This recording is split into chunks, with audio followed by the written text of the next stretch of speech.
What's up, guys? I'm Bind, and today we're getting into the most important question of your digital artist journey.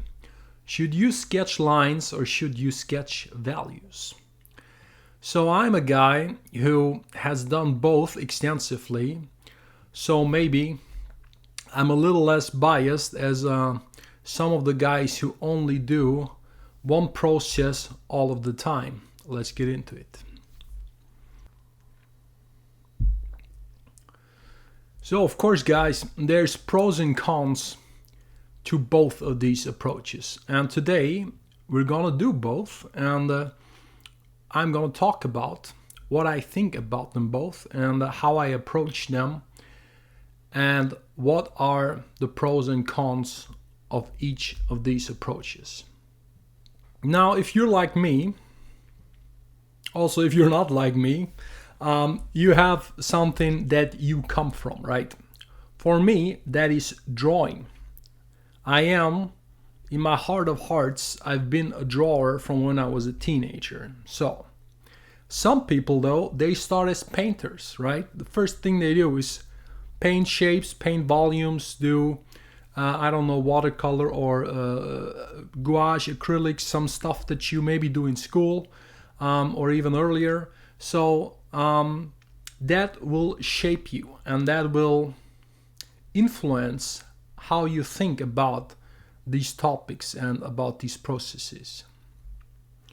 So for me, if I do a drawing of something, that is a way of thinking about the content that really makes me understand what I'm doing.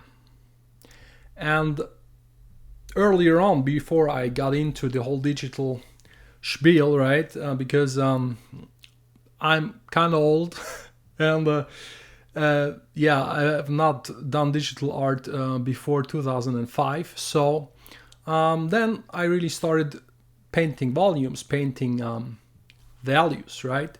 And that's when I understood that this is completely different from drawing lines. But without further ado, let's try it out for ourselves and see where we get to. So guys, first of all, what is the purpose of a sketch? In my opinion, and that's what I'm doing, this whole thing, the sketch should not be the finished product. If you do that, you might as well call that a drawing, call that a finished painting, finished image. But all that is really just semantics, right? So what I mean by sketch in this case is a means to an end, meaning a way to make up your mind and determine what you want and come up with a game plan. So I open the canvas here, which doesn't really matter what size it is. Make sure that you have plenty of pixel real estate, right? I always say that. Other than that, the only thing that you should know is if you want to do a portrait or you want to do a wide shot, like landscape or a typical wide angle, because we can add and subtract from the canvas, of course, at any time.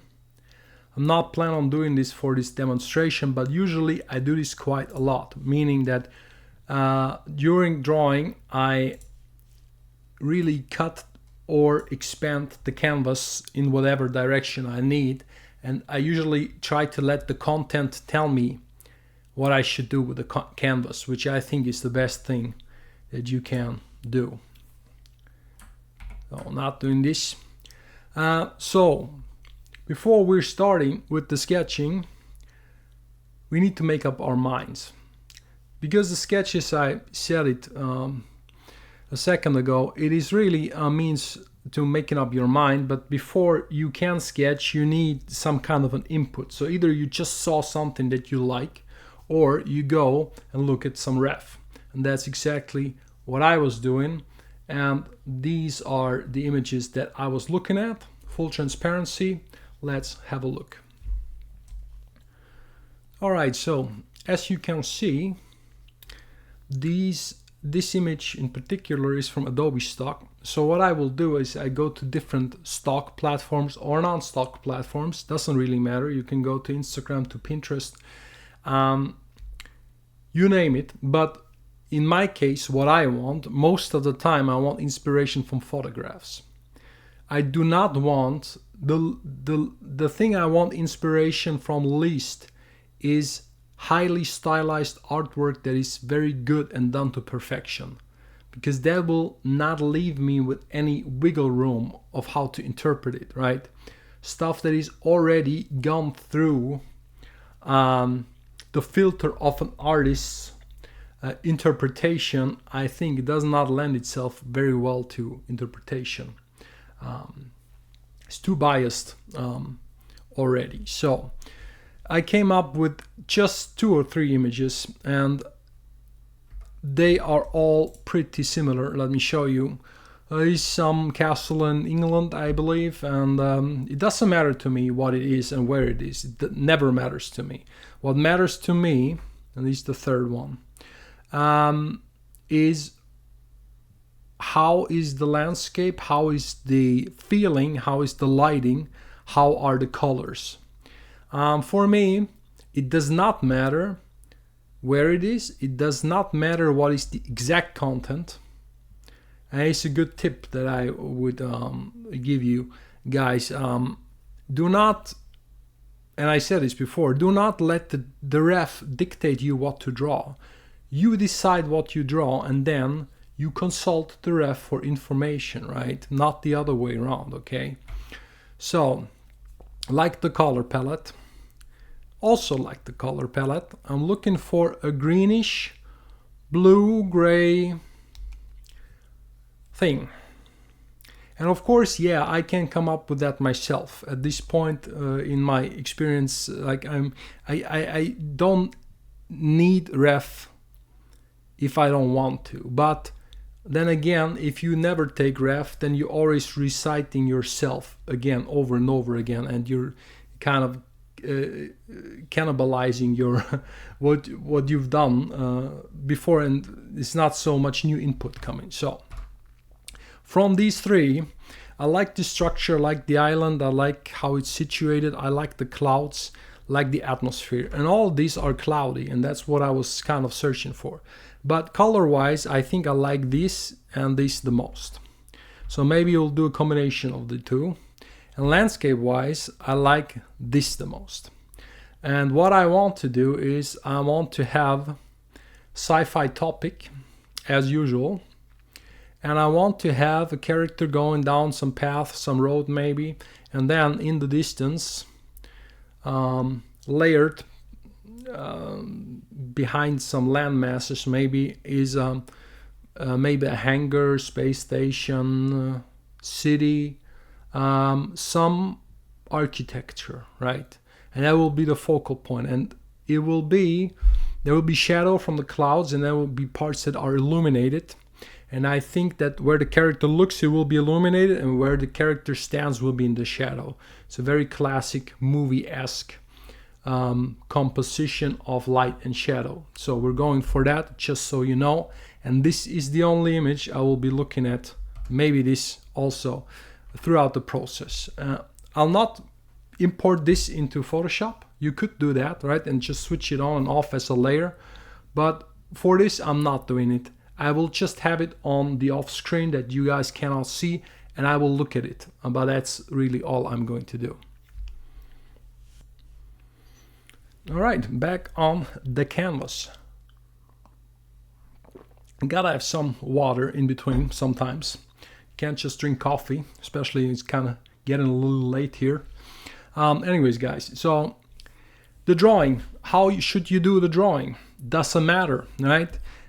This is not a channel, this is not a guy who will tell you what to do exactly. That's kind of is in vain. It's pointless in my opinion.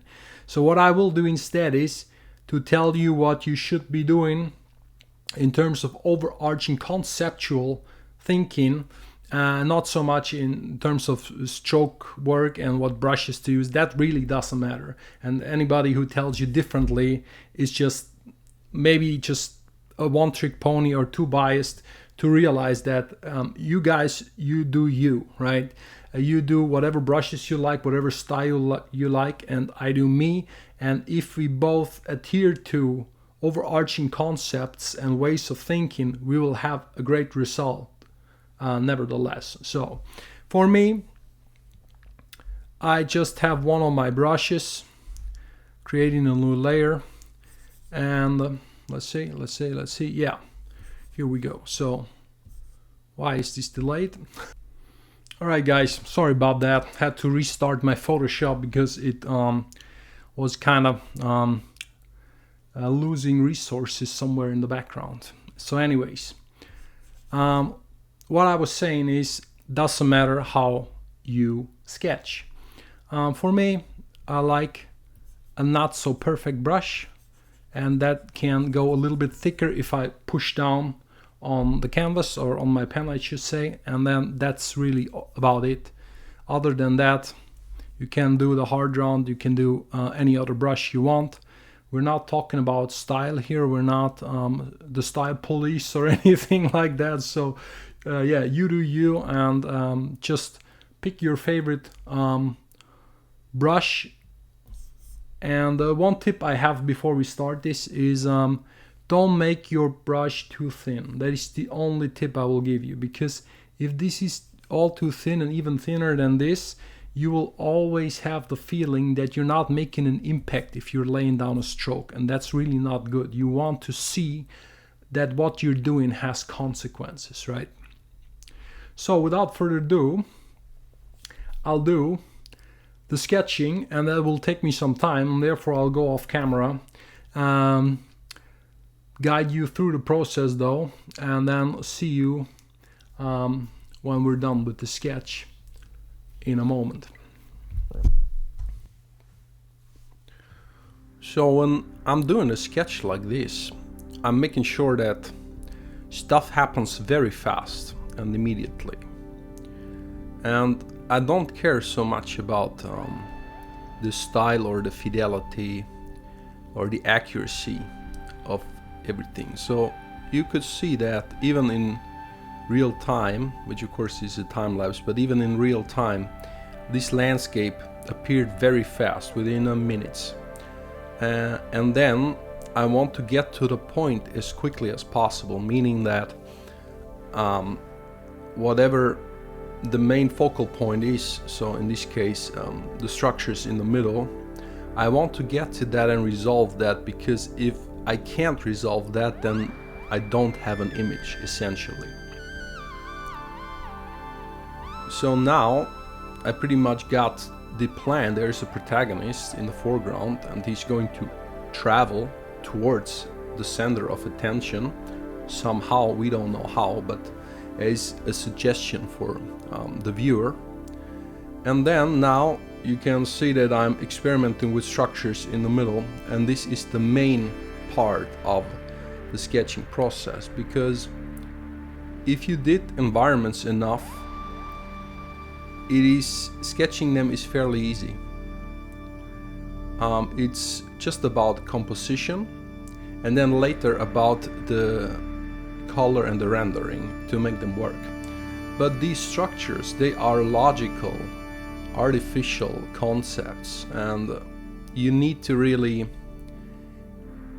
plan them, else they will not work, they will not be pleasing. It's like a shape language, and people know it's artificial too, because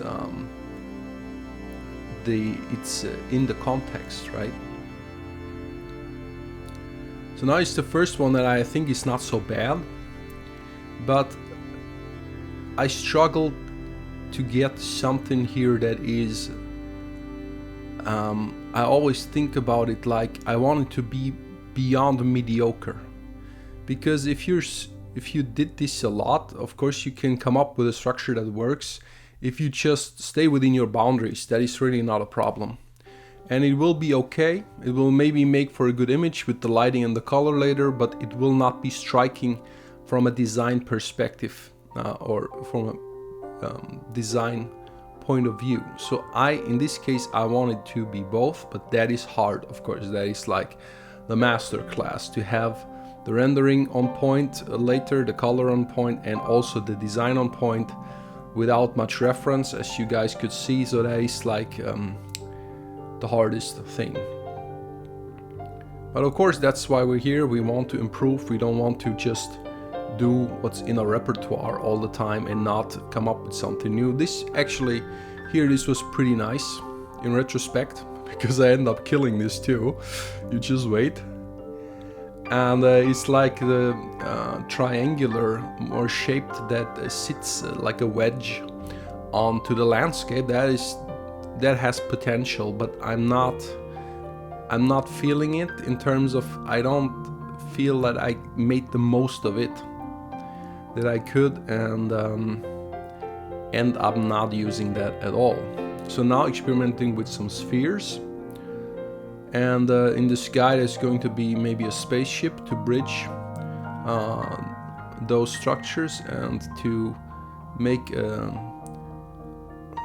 I would say some statement about the distance later, that gets expressed then through the value and the color. Eventually not doing that because it's too much. Now what we're doing here is we're competing the spaceship with the structure on the right with the structure on the left. That could work if they tell a story, but also the back of the spaceship facing this like a face, I found it to be a little bit distracting, so I end up not doing that. And what you can also see, and that is a very strong point of the line drawings in general, is that you can just delete the inside or substructures and then do them again and come up with a new design inside the other volumes very easily, because everything is just lines. You're just only thinking about the shapes and nothing else. And of course that is a skill in its own, but that is an advantage, because if you were to do the values, maybe you have a nice silhouette by now and you think this is great, you're moving on, but later then you have to resolve it, and it's not going to be easy. It's not going to be any easier than what I'm doing now, because at one point you will have to think about the substructural content of that artificial architecture. Else you will not be able to light it, you will not be able to render it further. It will always remain a silhouette, and that's it's okay for a sketch, but it's not okay for a full-blown image that is trying to communicate more than this. So what you see here is I'm getting lost, because in the chaos there is no clear design language here. The one that is clear is on the bottom, where you have those little houses, structures that have all the flat top. That is consistency. Now I'm trying this also for the bigger structures, and then the idea is that the structure on the left now is something completely different, which also sometimes helps. But what is not good is if stuff is just without identity of shape language. If it's too random, then that's not good. So what happens now in a moment is that it clicks. And you can see that quite immediately, that I'm liking this. I'm moving very fast on this structure because I feel like, yeah, that's could be it. That could be what I'm looking for. It is different than the rest, but I can see now the tech versus traditional building, maybe story that's in there, and it's exciting shape that is clearly different from what is on the bottom. So therefore I think it works, and I'm trying to strengthen it, even bringing back those spheres to an extent, to add another element. And now it's time to strengthen that with the environment. So you saw me cutting away from the mountain. That's because I did not like how it would would cut the structure. It's almost like decapitating the top part, which is not a good composition to have. And now, you see, I'm even like cutting this now to be able to get more control, move this stuff around, make certain parts bigger, more pronounced, so that it's even more imposing, even more of a contrast. And those lines in the sky, like, could be like stripes, like condensed stripes, if you call them that. I'm not sure. From spaceships or flying objects passing by. It's a nice way to introduce other diagonals and other more subtle shapes, because they will be bright on bright later, and just influence the viewer through that. Now this is a new character, because the old one was too low fidelity, and I need a plan for this character, and I need a pose that is appealing too, because you kind of live in this scene through the character. You're entering through the road into the scene, and you're seeing what the character sees. This is a very classical approach to imagery, also I would say fictional imagery, because the fact that someone is admiring means that there's something to admire. Of course, there's a very simple trait in visual storytelling, and as humans we understand that. Now I think we're almost done here. Killing the spheres, because, and again, it was another design object that was speaking a different language, and I did not want this to be so chaotic.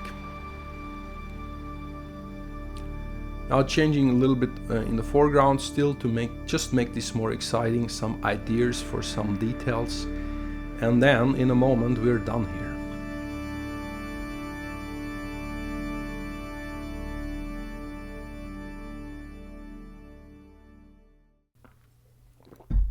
Now I need some coffee. Guys, we came out at this sketch, and took me about 90 minutes, and I think you watched the process. You saw me struggle a little bit, and it's always the same thing whenever we want to break boundaries, meaning want to improve, want to do something that is great, that is better, that is to level up, you could say, or to make something that excites you, right? You cannot just come up with that in 5 minutes or 10 minutes. If you want to do better than you did before, you need a little bit of a struggle. So for me, the struggle was, of course, let's quickly go over this, with that main attraction in the middle here, right? What is the guy looking at? What is going on there? Is it good? Is it fun? What other objects are there? What is like the main focal point like, and is it appealing or not? And I'm sure you went crazy a little bit, just like me, because I was drawing the building and then erasing it and drawing it again and erasing it, drawing it again and erasing it again. And that is because you should not be so easily satisfied, right? For me, if I can't convince myself, how am I convincing others that this is great, right? It's a problem sometimes. Of course, on the other hand, you shouldn't sketch like this for 10 hours, then maybe start a new sketch, right? Sometimes it's just you maneuvering yourself into a corner and you can't get out of that. That's also normal. Anyways, so, and also I did some annotations, mainly where it's bright and where are clouds and where it's dark, and where it's also dark. And this is some mental notes I have, and we'll get to that just in a second when we're doing the value painting, because we're doing the exact same thing again, just in values, just so you guys can compare. Now, of course, had I done values, I would know where it is dark and where it is bright. But since I'm just doing a line drawing, that information is missing now, so I have to make a mental note, because what I don't want to do is I don't want to do a lot of hatching just to express darkness. That's really, it's clumping up the whole image and it's not nice. So I'm not doing that, right? So I'm really pleased with this composition. We have a foreground here, and then a guy, and he's connected to the background via his upper body pretty much. And then we have a layering of stuff that is a little bit like a diorama, right? Cutting in front of each other and in front of structures and in front of mountains, hills. Maybe this is a mountain too. At least that's what I wrote down, because else I would not be able to identify this line as a mountain. Maybe a few hours later, and then there is clouds, and that's about it. So yeah, it should be interesting. I mean, this is the entry into the image, and then the character looks at what could be the path to the main attraction of the image, right? So want to light this, give this high contrast and bright colors, and the rest more dulled down. So when we're doing the value painting, we have to keep this in mind. But first of all, because yeah, I cut the canvas up, redistributed some of the stuff, as you could see, which is very handy if you're doing digital sketching. Is really good to do. You can so easily just rearrange certain objects. Of course, you can't go against perspective or anything like that, but other than that, it's really great. So now what I found is that I think sketch was a little bit not quite dark, not quite black. Let's see, yeah, it's not black. Why is that? Okay, just darkening this a little bit. Doesn't really matter though, because this is just our game plan. Again, this is not part of the finished image in any way, shape or form. This is just literally just like the architectural plan of the image. So next thing we do is the value painting. And before we do that, I need another sip of coffee. Now, for this part, I don't think I need a time lapse at all, because there is already a game plan. Of course, that would be quite different if I would have started with the value painting, but I want this to be the same. So yeah, you either start with the values or you start with the drawing. In my case, I already laid this out for you guys. I think better in drawing than I do painting. So we'll do the value painting from the sketch, but it will still be obvious, I think, what the differences are. So here we go. This stays on top now. Normal drawing. So I need a few layers to express basically those values and those planes on which I'm painting. Alright, so now for this as well, I have the ref next to me so I can look at it, but it will not be super important since I already have, of course, the line drawing, right?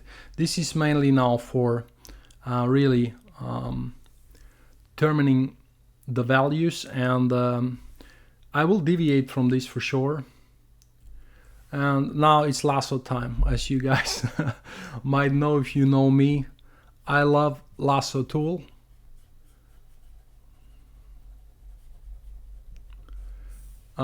Because you'll see this in a second. With the lasso tool, I usually just pair the hard round, make that really big, and then we'll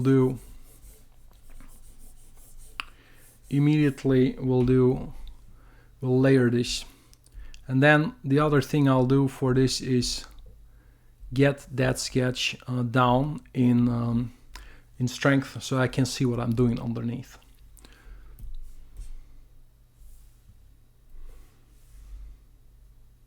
So this is going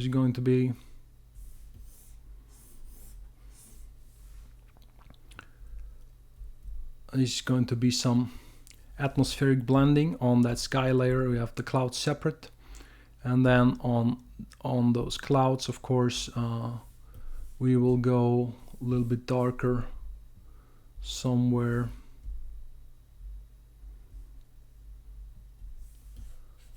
here, right? Did that make an impact at all? Yeah, it did. So yeah. And then moving on, you can do the foreground or background first, really doesn't matter. And now, I've talked about this before. What's great about the lasso tool? Great is, as you will see in a second, that you can do hard, really defined shapes pretty effortlessly.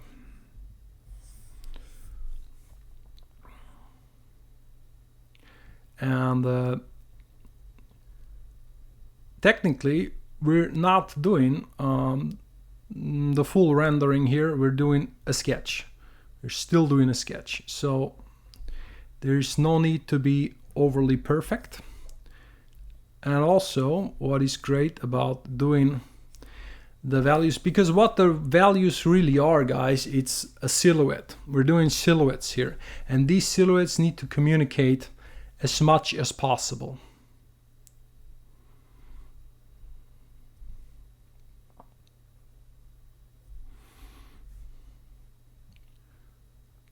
And in those we can combine objects. It would be pretty much not a good choice to now do a different layer for the little plant and the little rock, and then the road and all the stones. So then we will have an overkill. This is not time for that. You cannot do that.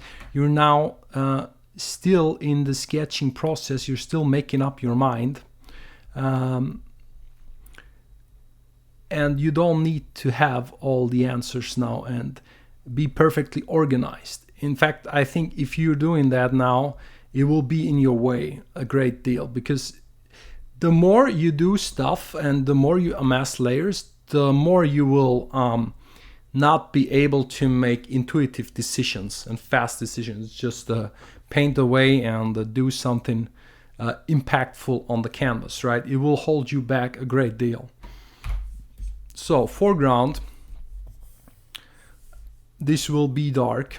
We already know that.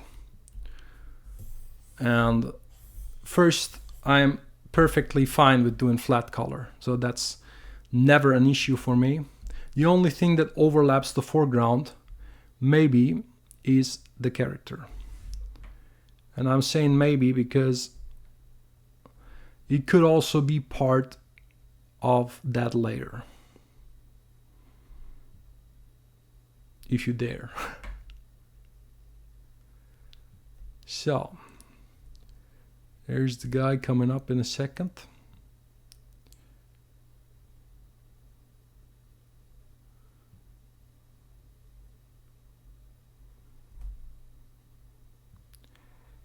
And people need a good silhouette.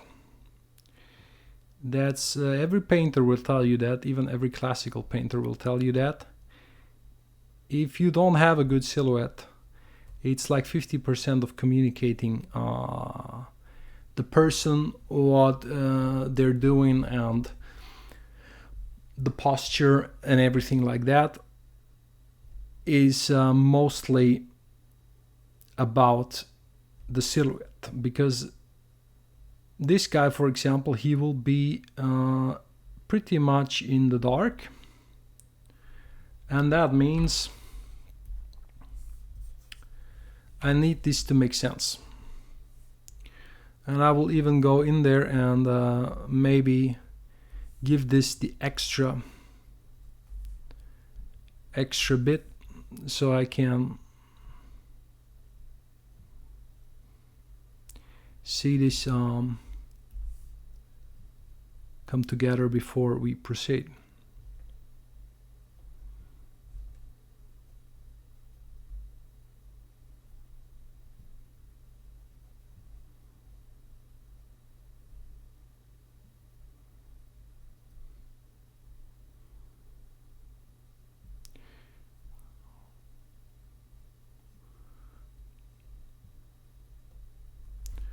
So now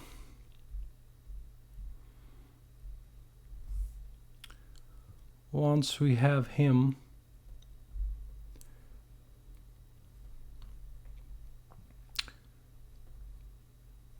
we need to go to the middle ground and the other layers. So next thing we want is we want this stuff to appear. And this is like another kind of a hill rock formation that basically stands in between the guy and his destination. So this is a tool, I would say storytelling, but also composing tool, which a lot of artists use, and that is to divide the protagonist from the destination, which makes this more of an adventure in terms of pure storytelling, right? If you can get there easily, well, maybe not as much fun, not as much adventure as if there is obvious obstacles involved. So yeah, I think that concept makes it's self-explanatory pretty much. Now you will see what happens here. I need something lighter than that because we will lose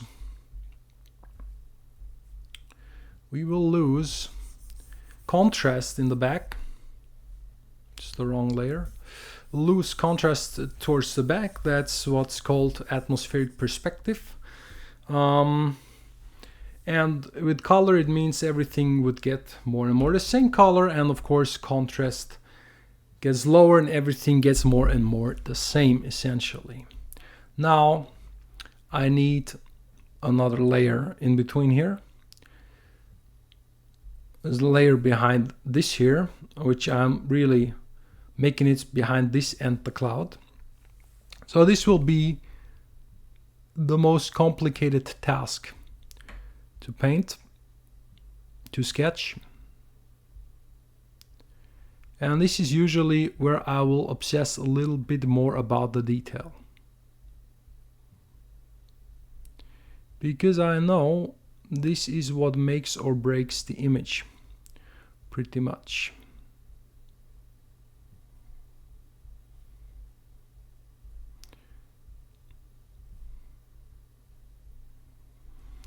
Now, there's a technique, I would say, how would you call this? Release technique. So going from one point with the lasso, ending up somewhere. If you release, you will get a connection with a straight line. It's very handy. That means you can just do the side of the building like so, and you will be pretty much sure that it's a straight line. Now don't do this everywhere because that just gets boring. But yeah, I think sometimes that's really very helpful.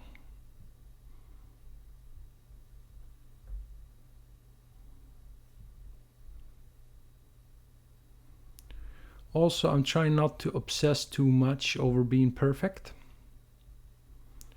as pretty much always. There will be structures maybe.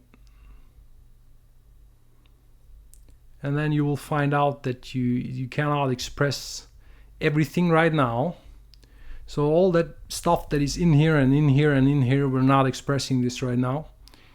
So therefore it's again all about the silhouette. And there you can see one major difference from the value painting to the drawing, which is that you're first expressing the entire volume, and then after that, only after that, can you express different content via tonal variation, let's say that, right? Which it really is what that is a variation in tones. And then you will get something to express any sort of difference inside of the layer or inside of the volume. So you're creating sub-volumes essentially.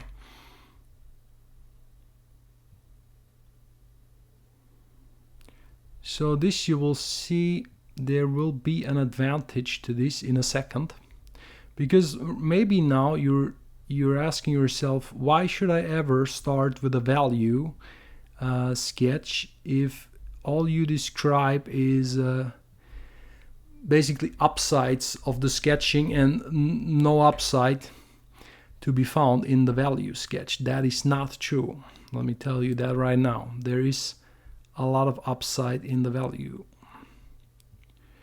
And the upside of that is, it will appear in a second, is the readability of that silhouette. The silhouette is what makes an image very strong. So as I said before, with the character, having a strong silhouette is a make or break component of the entire image. If you lack in strong silhouettes, you have a weak image.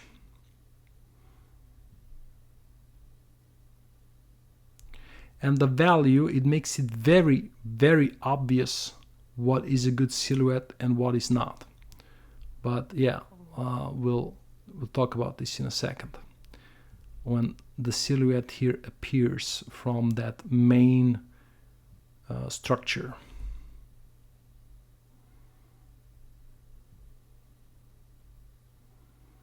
So, and also because sometimes when you're drawing, you're not realizing the silhouette that you are implying, let's say. You are very much concerned with the content, what is in there, where's the window, where's the entrance, where are these rocks, where is the tree, and you're forgetting a little bit that you're creating a silhouette of one plane to the next, because this in reality is not connected, this is layered, but you're not seeing that in the drawing. It's not revealing itself to be layered like that. This is a hole, I almost forgot about that.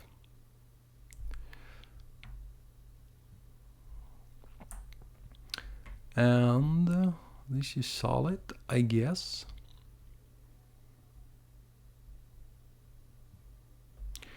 And this is the rock formation here, and then there is the ground level. So this is not showing for now.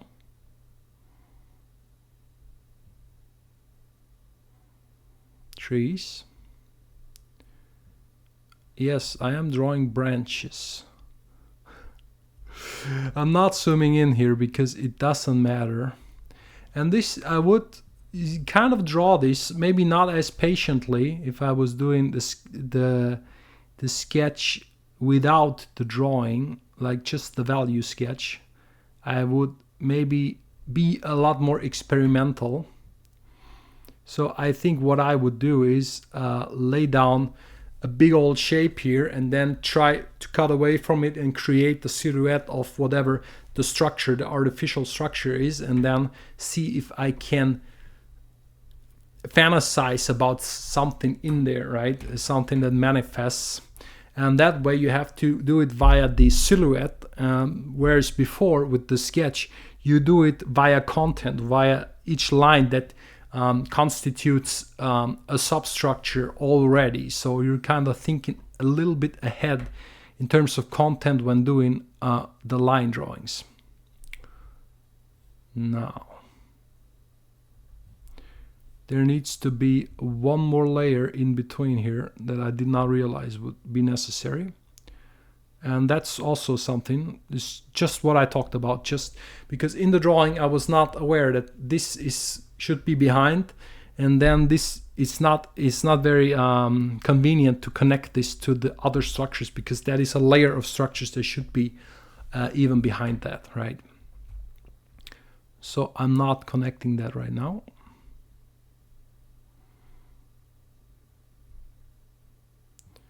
And this will hopefully make the rest here more exciting to look at.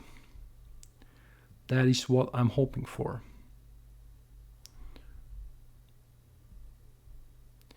And maybe in a second, when we make this stuff appear, you will think to yourself, "Wow, I did not from the drawing alone, I did not imagine this to be the silhouette that emerged," right? But yeah, we'll talk about this in a second.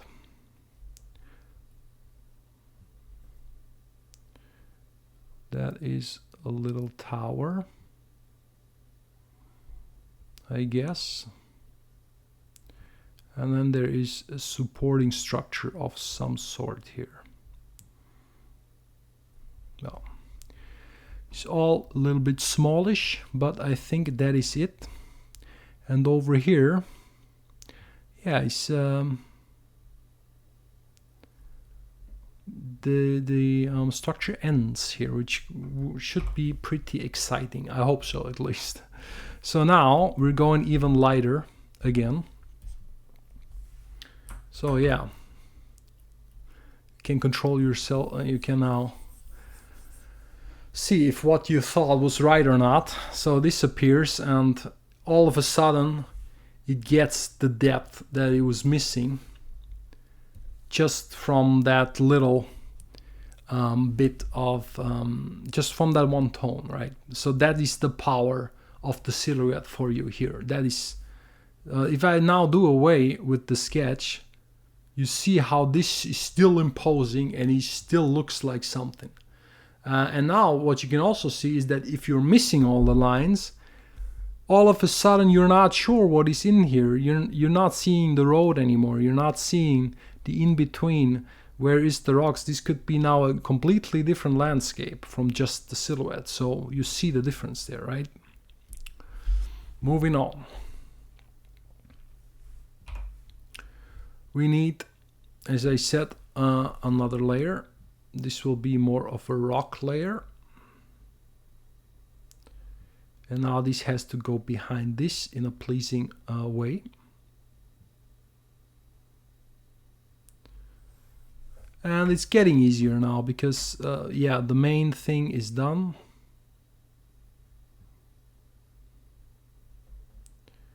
Now there are structures, and then there is what is either a bridge or, yeah, kind of a connecting structure, road. Not sure what it is, but yeah, we'll see if this will make sense. And then, of course, for now, we're doing the same thing again. We're going lighter and then lighter still.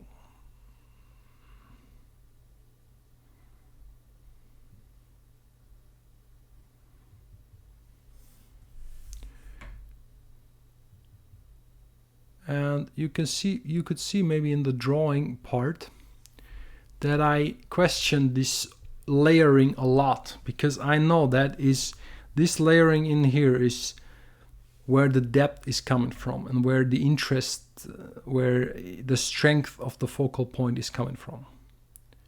So this needs to work, otherwise we have just a less interesting image, right? Just a little bit more boring, a little bit more, yeah, normal, I would say, because doing these artificial fictional structures, landscapes, you want to have a looker, really. That's the reason why you're doing it. You're not doing it to have a mediocre landscape that is just ultra realistic. That's not the reason at all. In my opinion, you're doing this because you present something that doesn't exist and it should be stunning to look at. That's the reason. Now, the clouds are in this, and then this is now coming together in terms of tones. We don't have so many tones left to create a difference here, layering into the background. So I think it will be something like this. And then, of course, there is parts of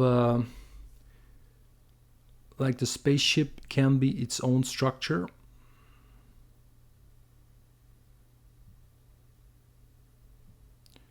And if you want to test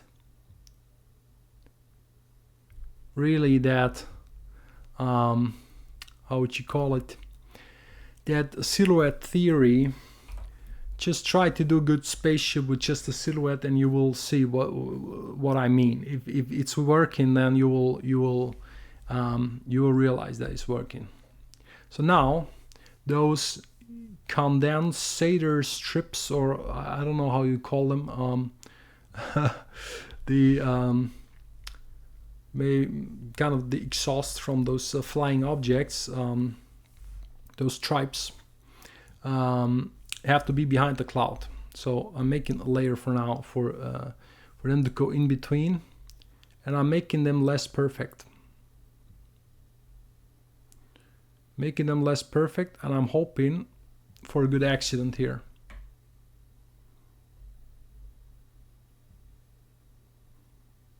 Yeah, this is me freehanding. And yeah, this is not working.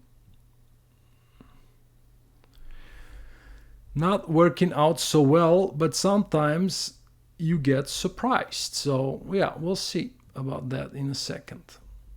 How well or not well this is actually working.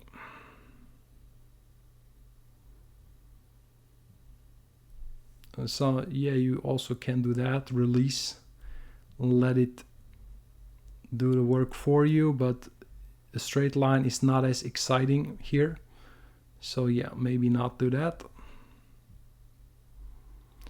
And there is something to be said about being imperfect. Yeah, you can kind of see what I mean there. It's not bad, even though it's not perfect, because chances are in reality it's also not perfect.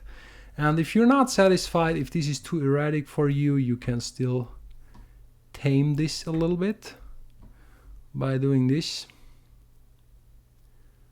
Just cutting away from it or adding to it in some instances, but we're not obsessing here now. This is still a sketch. We need to see the spaceship flying in the background behind the structure. If that works, then this works, okay?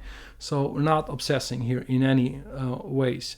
So now, back to what needs to be expressed, because what we have now is actually we have kind of a working image here, kind of.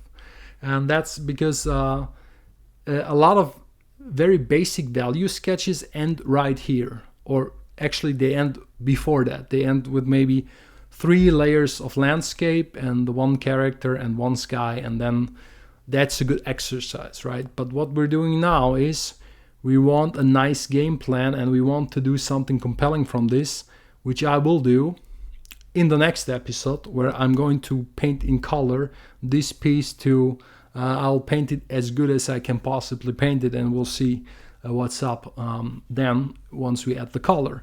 So, but for that I already want to do some work in advance, of course, to make sure that this is going the way that I want it to.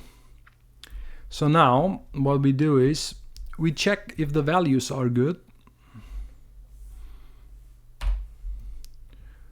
and then we'll change some of the values around and then go from there. You can paint pretty accurately even without zooming in. Just remember that sometimes. Yeah, and some of the stuff maybe is not working so well. I think, yeah, this is a value case where this needs to come. And by come I mean this needs to be closer to the front structure. It kind of belongs to that. And then the background is way further because the sky is kind of it's a cloudy, foggy sky. So we're not going near white because I want to reserve whites for the highlights here. And now I'm doing a second pass on each of the layers. And the way I'm doing that is I'm just going with one more value on every layer.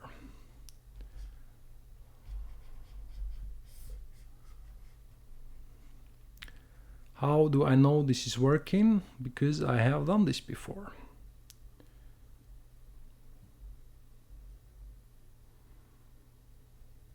Jokes aside though, do not be afraid of this. Do not be afraid of this. It's rock, it's stone, it's a street, it's the same. It doesn't matter what value you put there. The only important thing is that it's a different value, and that is either lighter or darker in the correct sense of the lighting of the scene. So little spoiler, the way I did the sketch, lighting comes from here, right? And then this is in the dark, this is in the dark, and this is in the light, and this is the dark side. Dark side, light side, light side, dark side. And that way I think we can silhouette this very good with the direct light coming from here, hitting the structure directly, and then hitting this only on the rim. That way this can be in the dark, this can be in the dark, and yeah, most of this stuff can also be in the dark.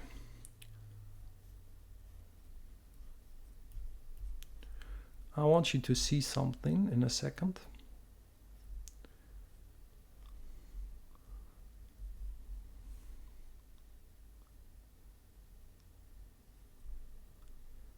And if you're getting freaked out that I'm not correcting this, then you don't understand what I'm doing here, because this is a locked layer. This does not matter, okay?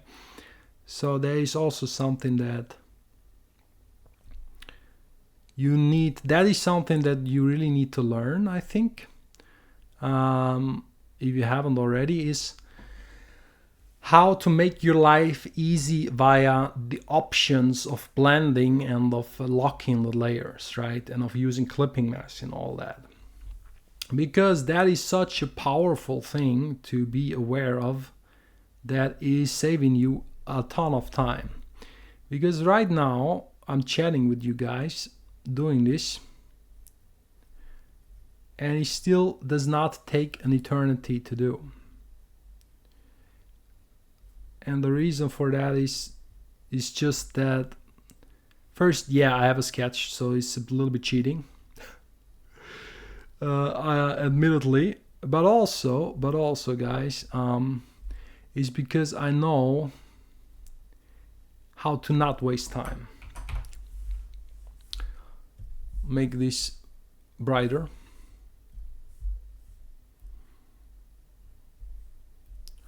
Brighter still. Now you will see something here, and that something is that maybe contrast is not optimal, right? Now, this is a huge difference, at least I think it is. And maybe you think, oh, contrast is not optimal. Let me show you something. That's why I said it doesn't matter. This is your two values. This is the lighter one, and this on the left is the darker one. So if you want to redistribute or spread them apart, all you do is you play with these sliders, right? So you want more contrast. See that? It's easy. You want the lighter part to be lighter. We crank this, we clamp this down. Got the brighter, got the darker, darker. So it's a non-issue. It's a non-issue, guys. You can do whatever you want here. And I can do this infinite times because this is just two values. This is dark, this is bright. I have still room for the blacks, which is what I want, because now the blacks will come in, making this more obvious. So don't be afraid to put all these values in the same layer. Does not matter, okay? Does not matter.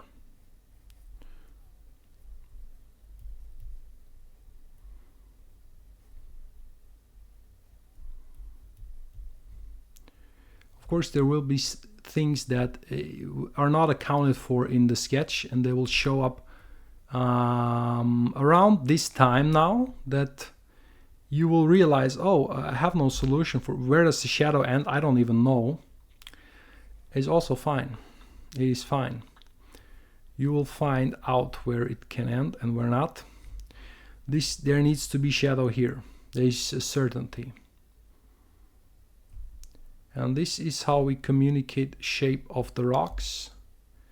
This is the shadow, I guess. And this is a shadow. And this is another shadow, because light is coming again from here. And that means hitting in more light, then is medium light, and here is the shadow. And then towards here, more shadow, and then still more shadow down here. That's how we want it to be. And we'll see if it works in a second. But spoiler alert, it will work. Always does. But that is, again, only if you did this enough, you will have the experience that you will know that this will work out somehow. And it's not magic, it is common sense. Because I think that's like, admittedly, like sometimes I'm talking a little bit loose as if this was easy, everything, but if you employ like common sense, a lot of this stuff is will work. Maybe not on the same level, maybe not, you will not have like the same stroke quality or whatever, be able to draw the character or the structure as well. That's a different thing, guys. But the important thing is, this is where the lighting comes from. Therefore, the right side is in the shadow, right side towards us is in the shadow, and then other side is illuminated. So is these very overarching concepts that if you understand them, you can create something compelling, even though in detail it might not be rendered the best. But the rendering is just the rendering. It doesn't even matter that much. If you look at a lot of art that is very sloppy and very chaotic, but from a distance still looks great, that's the reason why, right? It's because they understood what they were doing, and simple can be very compelling if you do it right. So there needs to be some stuff here going on, and then some stuff here, and then shadows of some sort over here. Shadows here, some shadows here.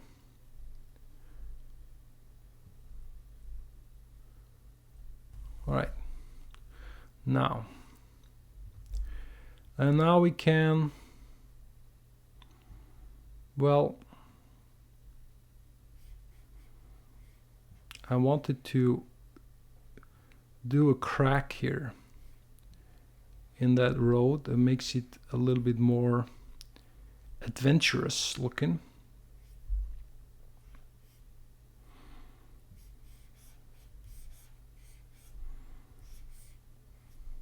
Do not be afraid to, even with the lasso tool, to make some stronger decisions. Should be fine, okay? You're not losing anything. Again, don't be afraid, you're not losing anything. Now we go towards close to black. Still want to see something, but we need to be closer to black.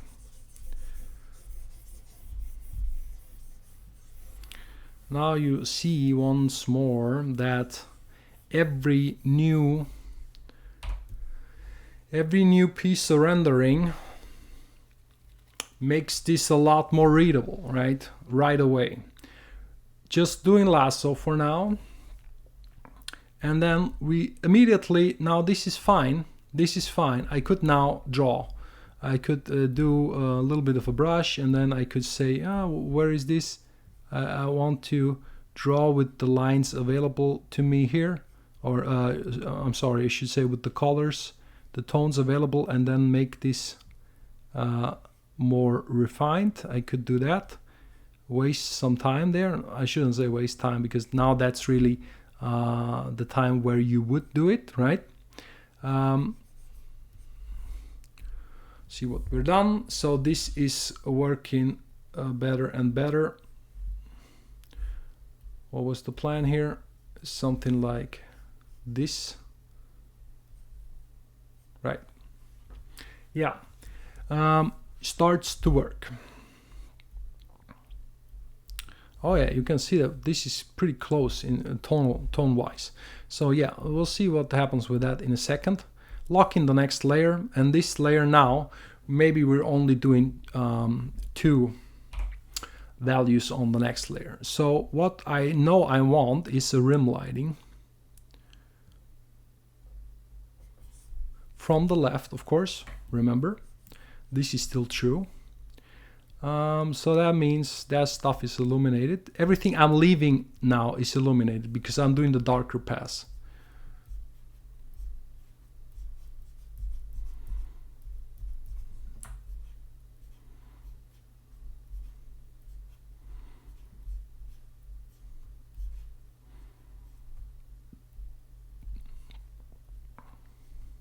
This is stupid. This was never selected.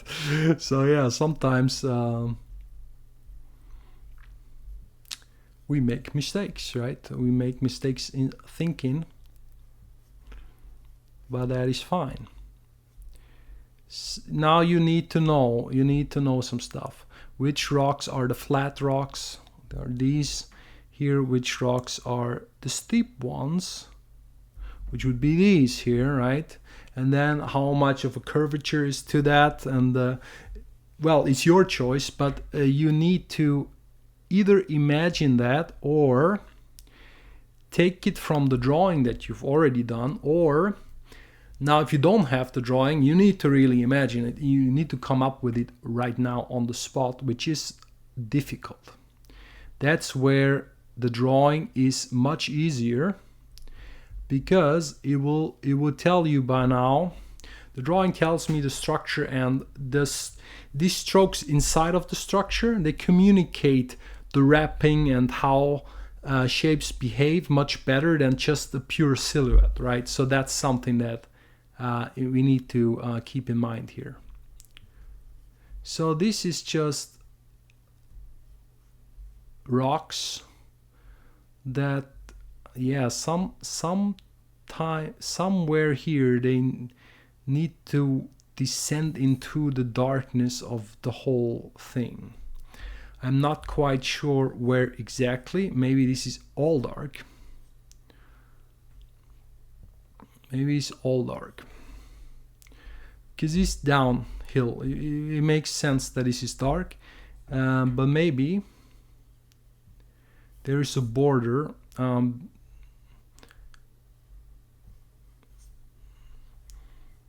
Does that make sense? I'm not sure. And then maybe down here is something that is illuminated. That's what was suggested here with these lines. And maybe this makes sense in a second, and maybe it doesn't. So not everything from the sketch automatically makes sense. Some things you thought they would be different, and then once they manifest, you realized, oh shit, this is not what I thought would happen, right? It happens to me, it happens to everybody. The less this happens to you, I would say, the better you are at thinking ahead and imagining stuff.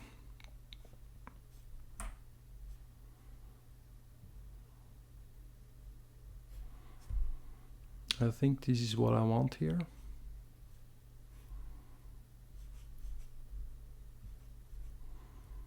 We'll see.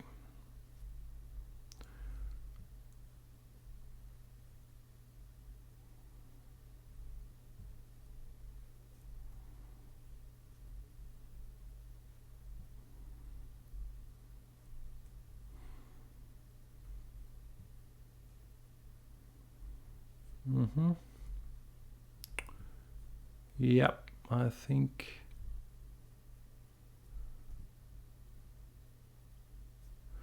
All right, let's have a look. It's like a very fun exercise. You reveal stuff all of the sudden, right? You just go boom, and there it is. So, have we done something useful? This looks interesting. The player's head, it needs some space. You cannot like penetrate like the character with all kinds of stuff, right? Doesn't leave him some space. So this will not be a lot of stuff down here. We'll see what happens. But so far, I think this is not bad. This is suggesting an artificial structure because of the angles. We'll keep it for now. But yeah, we'll see. We'll see. If you want to save the selection, of course, you can. Just by doing that. Save selection and you can come back to it. Or you can also make this change via clipping mask. Right now, not doing that. Deselecting here, and then basically we'll see. We can make changes, more changes. That is pure sketching, just drawing some lines. Don't draw lines everywhere, it will not look good. You need to know a little bit what you're doing. Be selective about detail. All right, moving on. As I said before, do not obsess over this one layer. It's just one layer. Theoretically, yeah, we'll do this in a second, a little bit of blending. Now let's do it via clipping mask. I'm doing the same thing. I'm just using a clipping mask. Over here. Now this is a complicated one, but we're doing this fast as possible.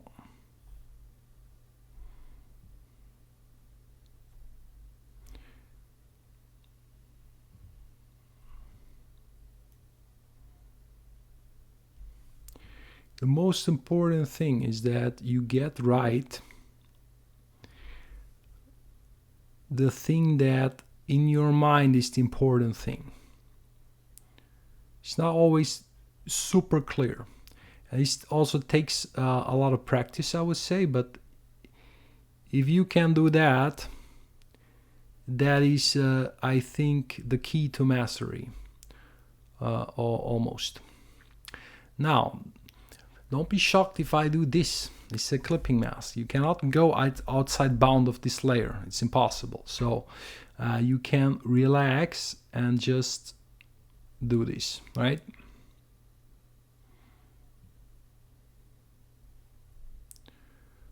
What I'm instead focusing on is how does this structure, how is this divided? Light comes more from the back, so these round shapes, that means the majority of this round shape is in the shadow because light is coming from the back, right?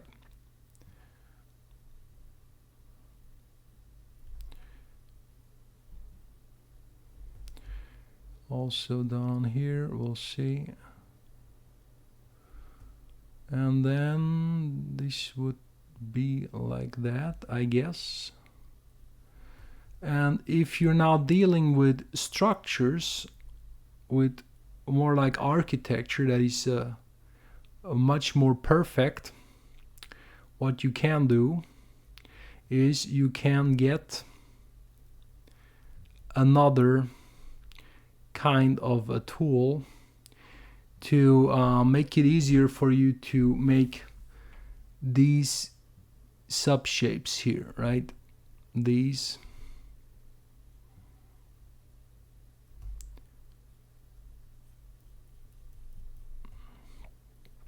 Make a lot of these. This will leave vertical lines later on, right? Same way here or here. Putting all of that stuff in the shadow already. But don't use it too much because it will look too clinical, it will look too perfect. It will not be a good idea to use this everywhere, of course. Just what you know is in the shadow, for sure, yeah, you can use it on that.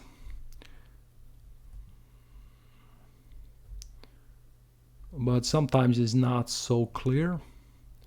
And sometimes a lot of these are angled. Remember that. It's just really just the verticals that are not angled. Everything else is in perspective, so you can't really do that. All right, what I mean is stuff like this. And even stuff like this. That needs to be all dark, I guess. And then, yeah, these two.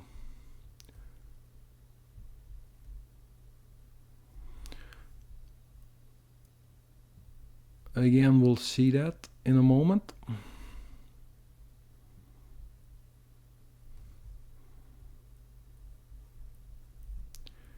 Yeah, I'll need much more shadow because this casting shadow also, and the stuff is casting a lot of shadow, like so, or like with the direction of the lighting.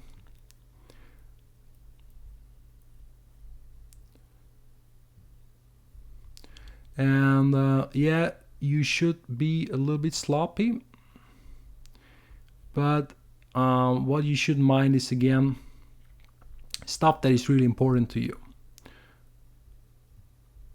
And that is sometimes easier said than done, of course. For me, important is, of course, up here where the light hits, and then the structures that are more in the dark, not so important. Then again, important to me is that you express this plateau here in some fashion. And then the rest, not so important.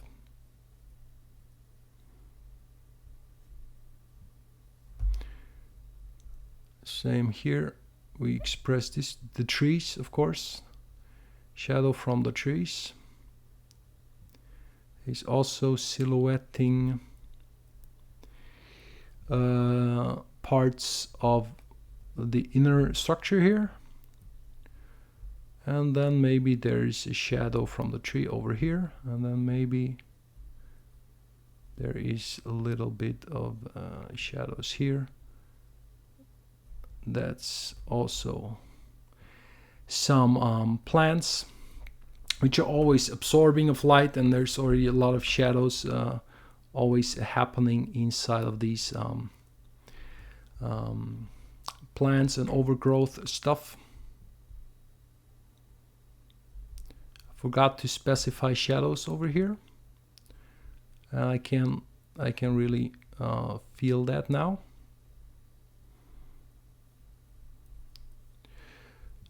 This is this supposed to be in the light? I guess not. No. And I might have to correct some of this. I might.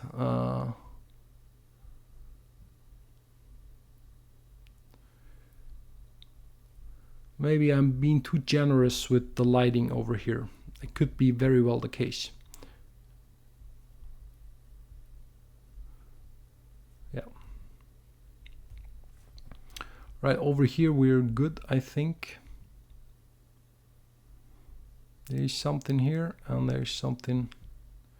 It's like a wall or a structure to, I guess, control grounding of the other structures, like a reinforcement of the ground, so that the ground does not break off or something like that. I'm sure you know what I'm talking about. And then that is just shadows of some rocks. Of course, you can express all of this, what I'm just doing, also with a brush. You don't need to do the lasso tool, but I'm sure that as this appeared here in front, you were pretty convinced of that lasso tool, because it is a very fast and powerful way to make stuff appear. That is why I'm using it. And also, second reason why I'm using the lasso tool is it really fits my style. But that is for everybody to decide for themselves if it fits your style or not. Cannot really answer that for you. That one, you need to, you need to think about that. And then I think what's happening here is there's rock stuff over here, just like here, right? And maybe there's a little bit of a plateau here, maybe not. We'll see that in a second. Okay. We ready yet? I'm not sure. Oh no, this was stuff that was clearly missing here. That is too much in the light. That would not be in the light like that. And then this could be alright if it's illuminated. Same here. Yeah, of course, this needs to be dark. Needs to be dark. Needs to be dark. Be dark here. For a minute there, I was doing too much talking. That's just the reality of it.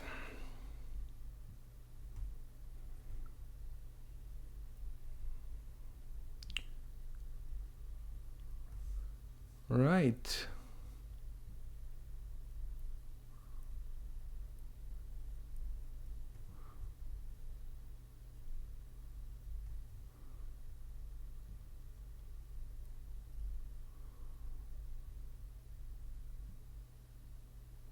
No, that's just silly what I'm doing. No, but okay, guys, let's see. It's between this and this. And maybe you could even group tones here, but that's another topic. Not quite. We're not doing that quite. Okay, clipping mask. You ready? You want the better effect? Look at this.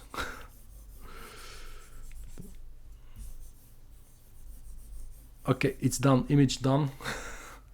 Thank you very much. Now, on a more serious note here, see how we got something new and interesting somewhere in here that I was not aware could look like this. I like this part, but I'm sure this part was where I'm most unsure of. I was kind of sloppy in this part, and I was like, is this doing what I wanted to do? And yeah, it is. Not only is it, but it's actually better than I thought it would be. So there's a secret about being sloppy. Also, the other structure looks good. I can imagine that. Now the clipping mask, fully controllable, easy, can keep that. And yeah, just like that, we have kind of the main attraction.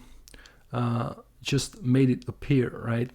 So next layer is, now this is going faster and faster. Next layer, it will be pretty much pretty simple, because most of that layer is in the shadow. Most, and I mean by most, I mean really most. And we're now not doing as much fidelity anymore, because I don't want people to look further back than that. I want them to see what is here, admire that, and I want them to know there is something back here. There is structures continuing. Give me the stroke, goddammit. But I do not want them to look a long time on that background. And the way to achieve this is to make it more vague. Not as much detail, not as much concrete stuff to understand for the eye. And then what you will get is something that is just is working, but it's not taking away from the other stuff. And maybe this is even making a new shape here. Maybe. We'll see about that in a second. Clipping mask or no, we don't need a clipping mask. I don't think we do. We need this to be darker. And just like that, we can render this. Now this, I'm getting a problem with the tone grouping here, a little bit too much, which means this should be, the brighter part should be brighter. And it's immediately obvious now to me.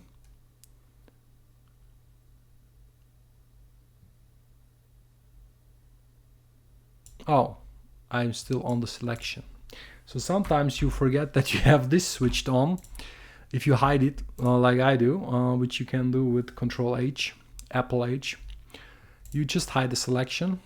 So what I was doing really is I was making this brighter here, so that you can see what's going on better.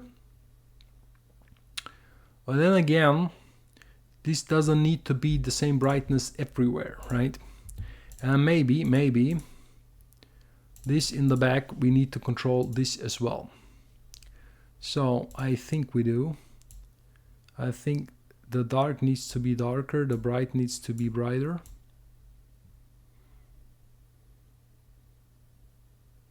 Shadow needs to be closer to shadow and leave stuff for the illumination. You see the difference? It's much better, it's much more logical than this is. It has a shadow side that is just not as dark, right? But it continues the trend, let's say that. Now, background, very simple. Same thing. Now you can be super loose. Now this is just for fun. You see now that having context, it makes the process forgiving, because now no matter what I do back here, your brain tells you it has to make sense because it's on the same level than this other stuff, right? So that's the psychological aspect of it. It's all just a trick.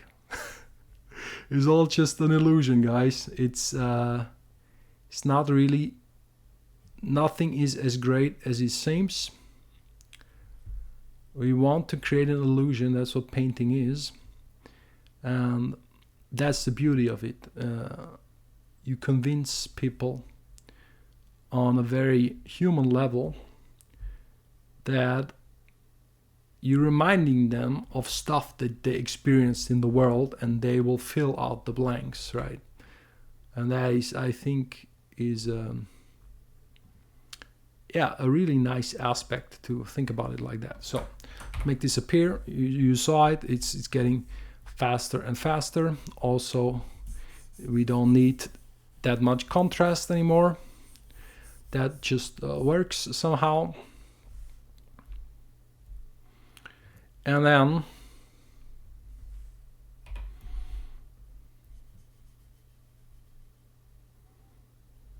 yeah, maybe like this. So now, do we have an image or not? I think so. What you can do now is do stuff like, this is clearly a cloud. And now, what I will usually include in a sketch is the most apparent stuff that absolutely needs to be there for this to work as expected. For example, that means the cloud needs to be diffused a little bit.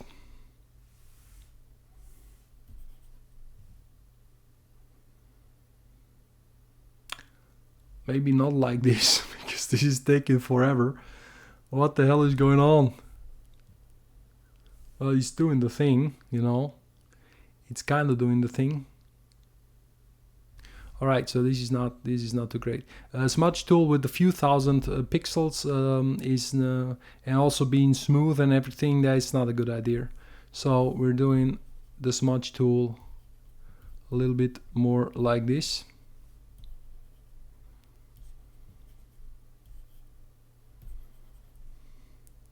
I need this cloud to break. I need this to blend to be a little bit more interesting, more organic.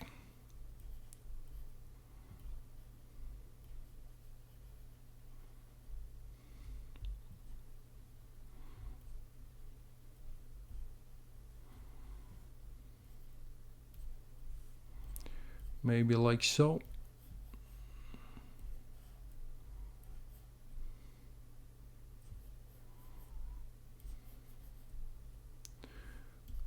This is not exact science, as you clearly see. Also, what you can do now is paint into it. If you have a soft brush that does a cloudy thing, now that is the time. You can erase with the cloudy thing as well. Where is it?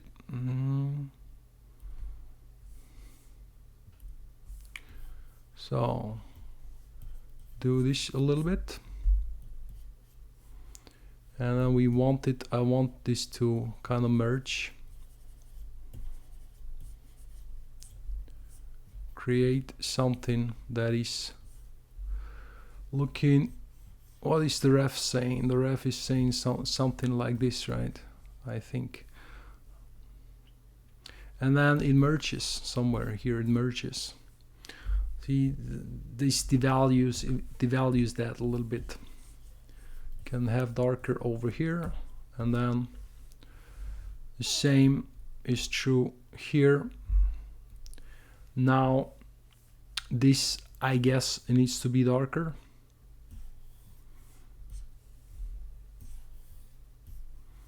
And brighter over here. I said there would be maybe a mountain here, and I forgot about that. So this is now, if there was a mountain, this would be where it's at, and it would look like this, and it will come down here and then be that mountain, possibly will look like this, somewhat like this, maybe. You can see that maybe that's a good idea and maybe not. Maybe we keep it and maybe we don't. Not sure yet, but as of right now, I think it's too much. I like the diagonals. That's fine. That's fine. It could be a thing. Yeah, we'll keep it maybe, but also it's the ship is like facing it, which looks a little bit like not too good, I think. Where is the ship? I forgot. It's here. Okay, so the ship needs to be darker in this case. Bring it in front. Yeah, that works better. And then I inserted a layer in between here, and that layer is in order to make the structure here brighter, because there will be some metal, and then down here is just rock. So where there is metal, it will reflect the sky color. Not quite, but be much be much brighter than what it was down there.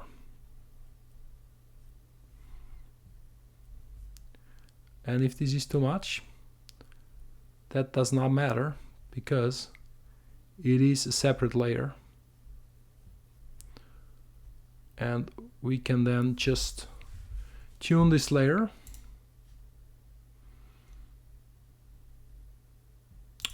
Yeah, via the levels, doesn't really matter what you use for that. So what you can see here is darker, a little bit better, because yeah, it's more like a dull color. If it was brighter, it's like highly reflective. Maybe it will be that in some parts, but not quite yet. That would be then an effect that I will introduce at one point. It's not for doing this right now, I don't think. This is too much the same still. Too much the same.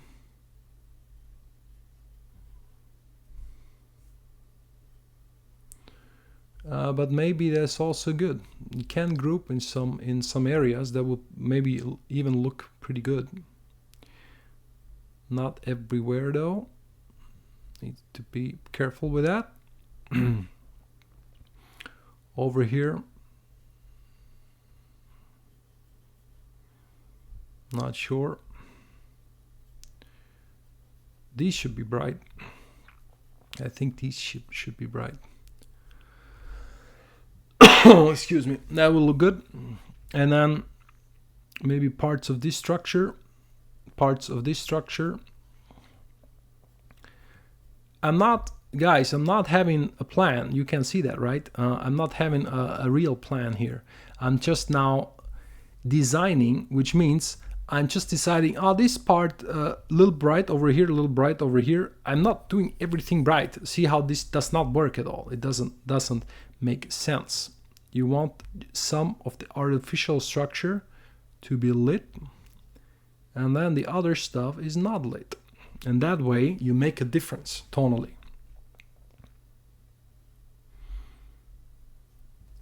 Now, then down here, maybe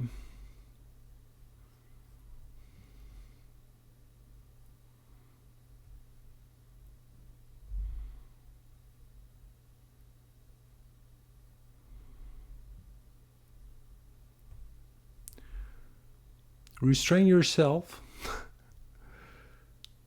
with that light rendering, I would say.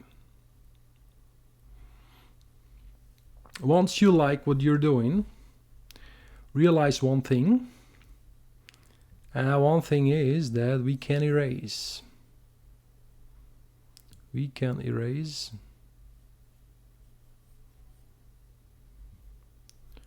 What that means is it's a separate layer, right? So now I'll do a soft erase on this, tone this down, tone some of this down.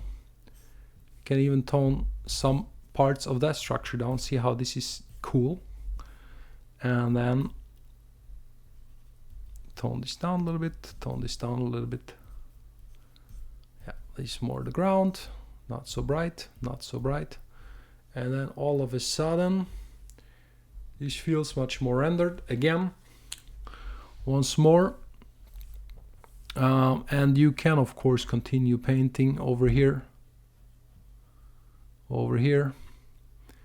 You can add stuff where we think it fits.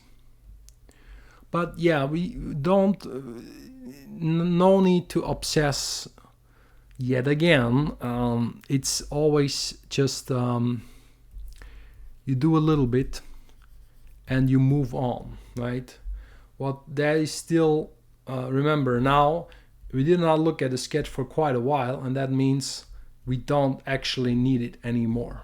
So we're at this part of the process. So you could say that we kind of succeeded. Here it's clear now that this is the focal point. There's the most contrast here. We could go back and do a little bit of other stuff. For example, I can do a clipping mask on here and then do the same thing. Add some fog over here, and then just see if that is compelling. And guys, one more thing is that there's brushes that seem like they do all the work for you, like the fog brush, but it really, look, it doesn't matter. You don't need a fog brush.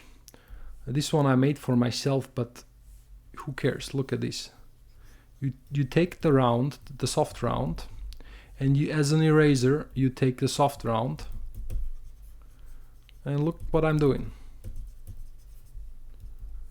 We're doing basically the same thing. That is a little bit slower, of course, but you can achieve that nonetheless, right?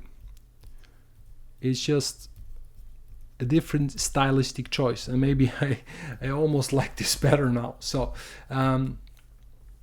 it's not all about the brush. Do you like this better or this? I don't know, but it's from a distance looks the exact same, right? It's not again not about it. The brush will never resolve your problems. Remember that. It's always you. It's always your decision, your choice.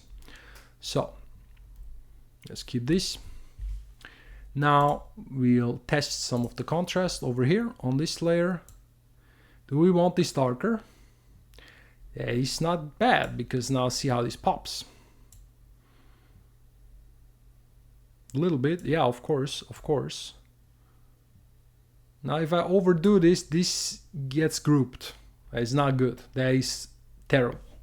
You don't want that, because the idea is to show the barrier between those landscapes, right?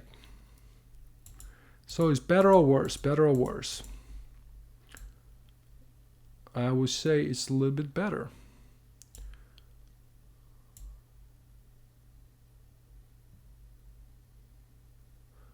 Yeah, we'll have to see.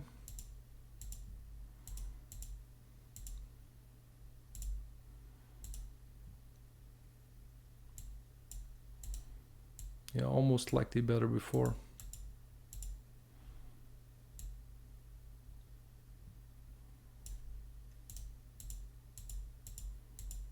Yeah, small difference. And in front it's the same thing. We could up the contrast here if you want that. I had a note that said somewhere here should be light. Actually, let's try that for a second. What do? We do a clipping mask, and then we just spam some light on there. And I try this via overlay? Yeah, it's like that. So yeah, I wanted some light over here. Is that really good? See how this does not work so well with the normal layer. You need maybe a screen lighten.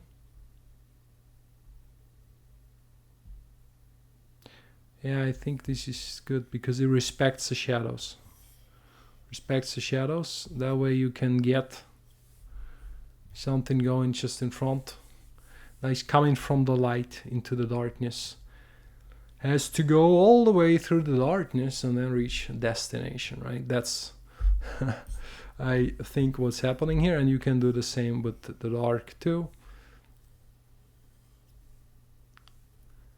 Just get that down. And of course you can do any type of blending for the other layers as well. And that is still once you have a basic rendering.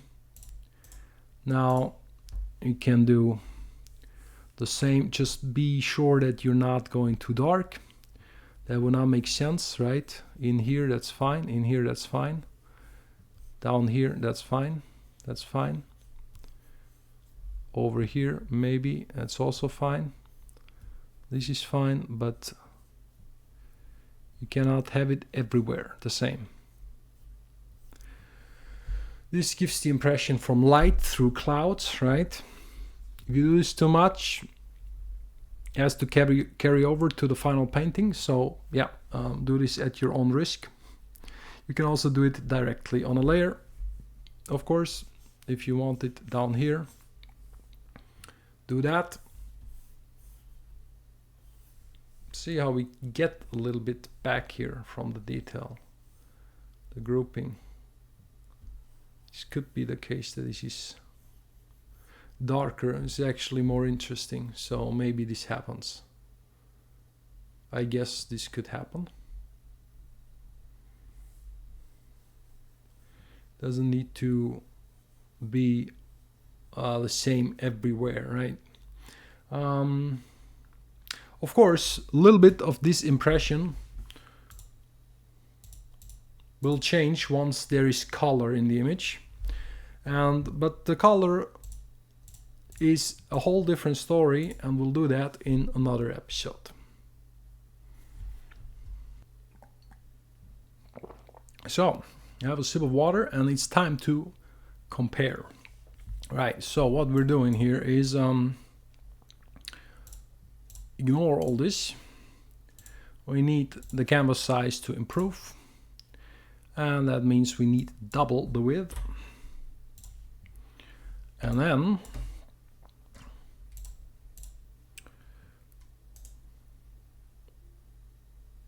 well, actually,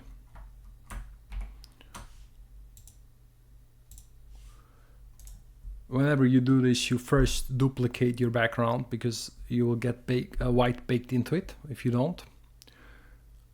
So first this, and then we do the canvas to one side, double it.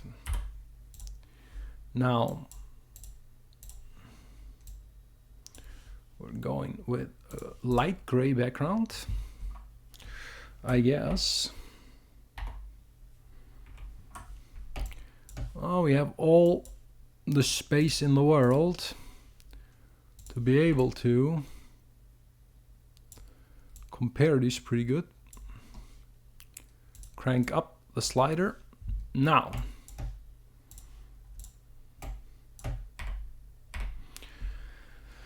what have we learned, guys?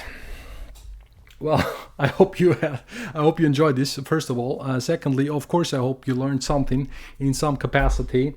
I have not seen this concept on YouTube, but not that I know everything. Of course, I don't, right? But I thought this would be a fun idea, because now you can really see that what is the difference. Of course, now that the left looks better, that is very obvious. But mind you, there is still a difference between them. Look how you still have in the character, in some of these structures, you have a little bit more information than you have even in this advanced value sketch, right? And now this sketch transitioning anytime now to a full-blown painting. Once you introduce the color, like once you call that quits and you say, okay, the sketching is done, I'm happy with this, either with the right or the left, then the question is, do I proceed? Am I happy with this? Because yeah, I would be able to do a similar value sketch without a line sketch. That would take me longer, of course. Just like the line sketch, it took me 90 minutes straight, right? But you will at one point decide whether you like this or not, or whether you shovel this. Do you say that? Shove this?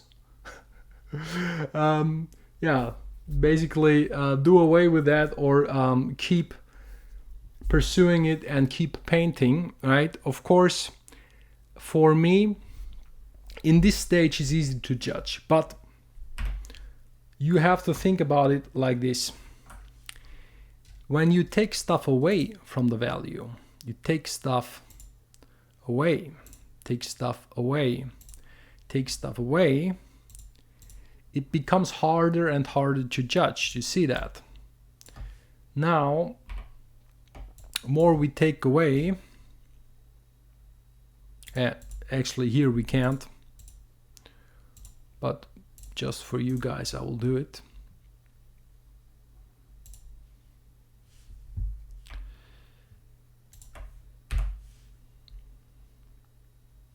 Bear with me a second. Oh, see what I did there? No, it's just a clipping mask. So, more you take away, the less information is in the values compared to the sketch. You can see how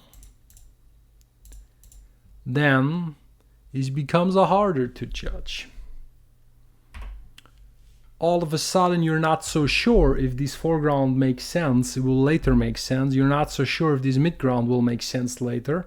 So I would say it is, you see what makes sense earlier with the line drawing, for sure, than you do with the value sketch. The value sketch, it has the danger of distracting you with the pretty silhouette, and then you don't know how to resolve it, because now you have to decide what's in there, right? What's really happening. In the middle ground, you see that we already made this decision, but there for the attraction, it's not made, so you can easily mess this up now, right? Whereas in the right, when you lay down the lines, you saw that in the sketching process, you kind of have to resolve it. You cannot just draw the silhouette in the line drawing and leave the shape empty. Nobody would do that. So therefore, you will automatically come up with answers in a way that you don't need to in the beginning of the process of the value sketch, right? The value sketch might look amazing as just, 3-4 overlapping silhouettes. It might look amazing, but you're missing a lot of information in there. Now, what's with this structure? See how now, just bringing the cursor back. Now, what is in here? We don't know, right? It could be anything. If you make the wrong choice, then this does not work. And chances are you're not drawing that silhouette without knowing, without deciding any of that, right? Because to be frank, the silhouette now, it looks worse than what is in here in the sketch. I like this much better, but that is because I can't see now the future if I'm at that step in the process, and I can't see if this is going to work or not. So that is the big issue, I think, with the value sketch versus the line drawing. Well, guys, everybody's different. Let me know what you think. Let me know if you enjoyed this little process here. And maybe you have a different experience. Maybe you like the value drawing more. But as I said it before, that is all a matter of preference, a matter where you come from and how you got shaped in your art journey. Guys, what a trip.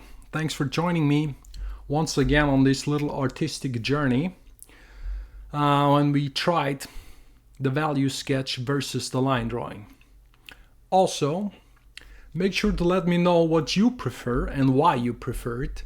There is many reasons to prefer one over the other. But also, as you could see, you can do a mixture of both. You have to start with something, I guess, so that there is always that. And that will either come down to the medium. Are you doing traditional painting or digital painting? And also, what is your real gut preference, right? Excuse me. So anyways, guys, I think it was very clear what are some of the advantages and disadvantages while you do the work. You heard me talk about it in detail. Thanks for joining me. Next episode, I think we're continuing this, meaning that I will put color in this image because I'm kind of liking the image. Want to make it a full colored image. Maybe we're starting from scratch with the color without the value, ditching the value, just starting from color, showing you that. But also because I like that process. If you have the sketch, remember, you know the future, you know a little bit of how this will all shape up and if it will turn out great or not. And the more experience you have, the more you'll be able to judge this from the sketch. So anyways, guys, leave your comments down below and see you next time.